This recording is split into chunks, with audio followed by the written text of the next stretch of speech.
Alright folks, welcome back to Liam's AP Psychology course. My name is Liam Kim, also known as Jinso Kim from Korea International School Jeju, and I'm currently a junior. And today, we're going to talk about some new key vocab AP Psychology terms that you must know for the upcoming AP Psychology exam. So let's start with number 53, Behavioral Psychology.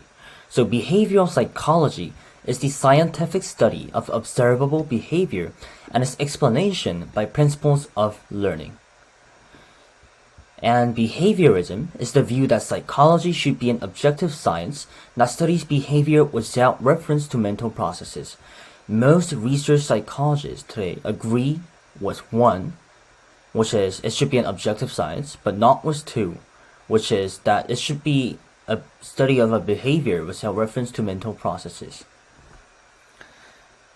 Now let's look at number 55, behaviorism.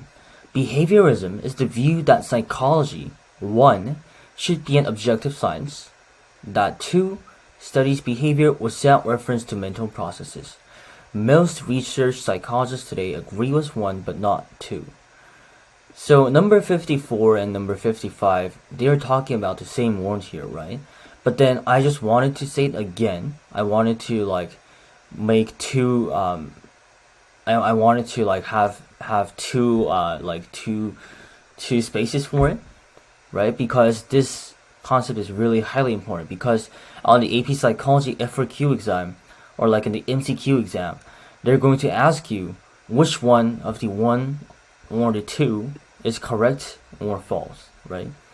So you need to be able to accurately know which one is correct and which one is not correct, because although this is a really minor detail, like most AP Psychology questions in other units, they don't really ask you about what the modern psychologists agree today.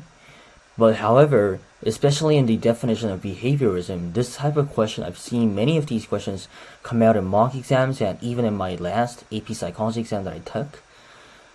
So this is a really key kind of concept and a key detail, which is kind of still minor but important, that you must know for the upcoming AP Psychology exam. Okay, now let's move on to 56, Belief Perseverance. This is about clinging to one's initial conceptions after the basis on which they were formed has been discredited. So this is talking about how even after something, so let's say, for example, an apple was apple was on a table, right? But then let's say a waiter placed the apple on a plate, like at a restaurant, and then closed the lid of the plate.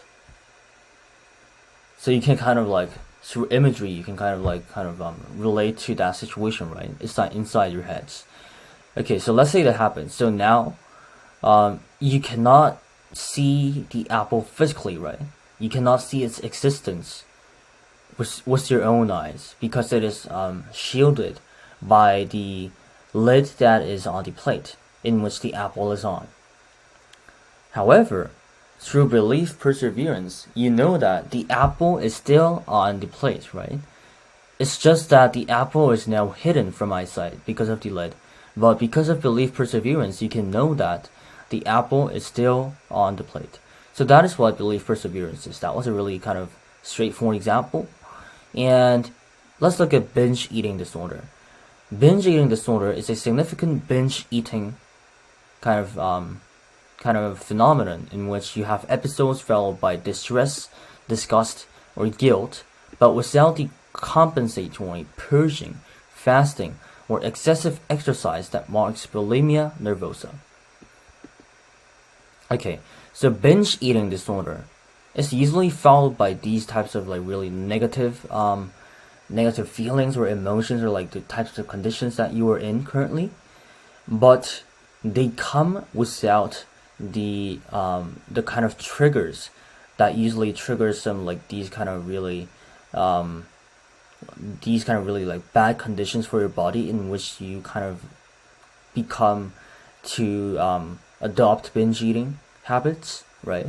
So they come without purging, fasting, or excessive exercise that are kind of defined as the triggers for bulimia nervosa, which is like a really damaging symptom that will be brought to your body if you like do too much of these like excessive exercise or like if you fast too much.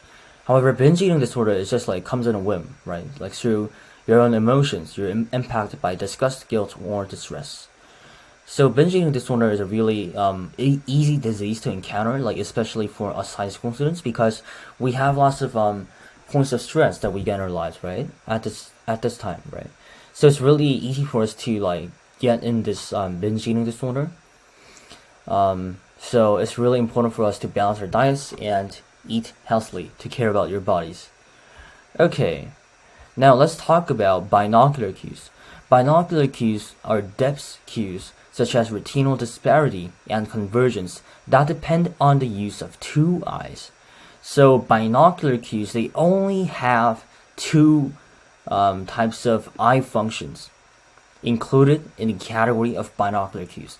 The other several things, they are all involved in the section of monocular cues, which is the process in which you only can use one eye to do that function. However, retinal disparity, which kind of provides you a different view. So the view that you see with your left eye and the view that you see with your right eye are different, right? Because they are from different angles and you have different eyesights. However, retinal disparity, they kind of combine together through convergence, right? And then now you can have a really coherent view from both your left eye and your right eye. They're kind of combined to provide a coherent view that you're looking at. And that's how your eye works, right? That's how you can like view things in a really accurate sense, in a really kind of distance perceiving sense with your eyes, right? So that's all because of binocular cues in which you use both of your eyes to observe something. So, okay, folks, so that was the end of today's lecture. That was quite straightforward, today's lecture. I hope it was quite easy for all of you. And then it's really important to review all these concepts, right? Because although they're kind of easy, you may kind of forget them according to the forgetting curve that we learned in AP Psychology. So please make sure to review your videos and ask me any questions through my email account or my IG if you have any inquiries. And see you again, folks. Good luck with your studies. Liam, peace out.